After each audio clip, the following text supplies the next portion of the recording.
Breaking news. అంతా నా ఇష్టం అనుకునే వివాదాస్పద దర్శకుడు రామ్ గోపాల్ వర్మకు కేసుల టెన్షన్ పట్టుకుంది. ఇప్పుడు ప్రకాశం జిల్లా మద్దిపాడిలో వర్మపై నమోదైన కేసును కొట్టివేయలేమని హైకోర్టు స్పష్టం చేసింది. అరెస్టు నుంచి రక్షణ కల్పించాలంటూ వర్మ తరపు న్యాయవాది చేసిన అభ్యర్థనను న్యాయస్థానం తోసిపుచ్చింది. అరెస్టుపై ఆందోళన ఉంటే బెయిల్ పిటిషన్ వేసుకోవాలని తేల్చి చెప్పింది న్యాయస్థానం. అయితే ఈ కేసులో విచారణకు హాజరయ్యేందుకు మరికొంత సమయాన్ని ఇచ్చేలా పోలీసులను ఆదేశించాలని వర్మ తరపు న్యాయవాది హైకోర్టును అభ్యర్థించారు. సమయం పొడిగించాలనే అభ్యర్థనను పోలీసుల వద్ద చేసుకోవాలని ఆయన లాయర్కు హైకోర్టు సూచించింది.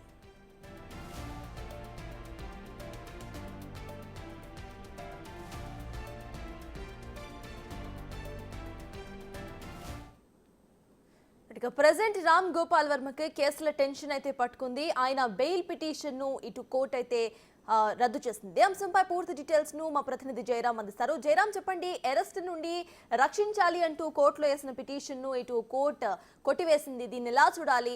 అయితే బెయిల్ కు మళ్ళా ట్రై చేసే అవకాశం ఉందనుకోవచ్చా? సర్దార్ ఈ నెల 10న ఇటు ప్రకాశం జిల్లా మద్దిపాడు పోలీస్ స్టేషన్లో సినీ దర్శకుడు రామ్ గోపాల్ వర్మపై అయితే ఎఫ్ఐఆర్ నమోదైంది. అక్కడ లోకల్గా ఉన్నటువంటి రామలింగం అనే టీడీపీ నేత ఇటు 2024 ఎన్నికలకు ముందు రామ్ గోపాల్ వర్మ తన సోషల్ మీడియాలో ఇటు CM Chandrababu, deputy CM Pawan Kalyan, అదేవిధంగా మంత్రి లోకేష్ పై కూడా అనుచితంగా అయితే సోషల్ మీడియాలో పోస్టులు పెట్టారు. ఈ చాలా మనోభావాలు దెబ్బతినని కూడా అయితే టీడీపీ నేత రామలింగం అయితే ఇటు మద్దిపాడు పోలీసులకు కంప్లైంట్ ఇచ్చారు. ఆ కంప్లైంట్ ఇచ్చిన రామలింగం ఇటు మద్దిపాడు పోలీసులు అయితే ఆర్జీపై అయితే ఎఫ్ఐఆర్ నమోదు చేశారు. ఈ నెల 12న కూడా ఇటు హైదరాబాద్ ఉన్నటువంటి ఆర్జీవీకి అయితే ఈ ఒంగోలు రూరల్ పోలీసులు అయితే కంప్లైంట్ కాపీ కూడా అందించి కూడా సైన్ చేసుకున్న పరిస్థితి కనపడుతుంది. ఈ నెల 19న ఇటు ఒంగోలు రూరల్ పోలీస్ స్టేషన్కు రావాలని కూడా అయితే నోటీసులు పేర్కొన్నారు. ప్రస్తుతం మనము ఇటు ఒంగోలు రూరల్ పోలీస్ స్టేషన్లో ఉన్నాం. ప్రస్తుతం ఇక్కడికి ఆర్జీవీ వస్తున్న ఒక సమాచారం ఉంది. ఈ సమాచారం నేపథ్యంలో కూడా ఇక్కడ ఒంగోలు రూరల్ సిఐ శ్రీకాంత్ బాబు ఇన్వెస్ట్ ఆఫీసర్గా ఈ కేసులో ఉన్నారు. ఒకవేళ ఆర్జీవీ వస్తే ఇక్కడ 2 కెమెరాలు కూడా అయితే ఇక్కడ స్టేషన్లు కూడా అయితే ఏర్పాటు చేసిన పరిస్థితి కనపడుతుంది. ఒకేసారి ఆర్జీవీ వస్తే అసలు ఆర్జీవీ ఈ 2024 ఎన్నికలకు ముందు అసలు సీఎం చంద్రబాబు నాయుడు, పవన్ కళ్యాణ్, అదేవిధంగా మంత్రి లోకేష్ పై ఎందుకు సోషల్ మీడియాలో అనుచితంగా ఈ పోస్టులు పెట్టారు ఏంటి అనేది కూడా అయితే పదే క్వశ్చన్స్ కూడా అయితే వేసే ఉంది.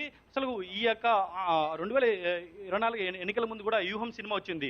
ఆ సినిమాలో కూడా సీఎం చంద్రబాబు, అదేవిధంగా మంత్రి లోకేష్, ఇటు డిప్యూటీ సీఎం పవన్ కళ్యాణ్ కూడా అనుచితంగా ఆ సినిమాలో చూపించడం జరిగింది. ఈ సినిమాలో అదేవిధంగా సోషల్ మీడియాలో ఆర్జీవీ వెనక ఉన్నది ఇటు వైసీపీ నేతలు ఎవరైనా ఉన్నారా ఏంటి అనేది కూడా అయితే విచారణలో రానుంది. మొత్తానికి అయితే ఆర్జీవీ వస్తే ఈరోజు ఒంగోలు రూరల్ పోలీస్ స్టేషన్లో ఇటు విచారించనున్నారు. ఇప్పటికే ఆర్జీవీ వస్తారని సమాచారం ఉన్న నేపథ్యంలో కూడా ఇక్కడ 2 కెమెరాలు కూడా అయితే ఏర్పాటు చేస్తారు. ఆ కెమెరాల సమక్షంలో కూడా ఆర్జీవీని ఇటు విచారించనున్నారు. లేదా ఆర్జీవీ రాకపోతే ఆర్జీవీని తరపు న్యాయవాది వస్తారని కూడా ఒక సమాచారం ఉంది.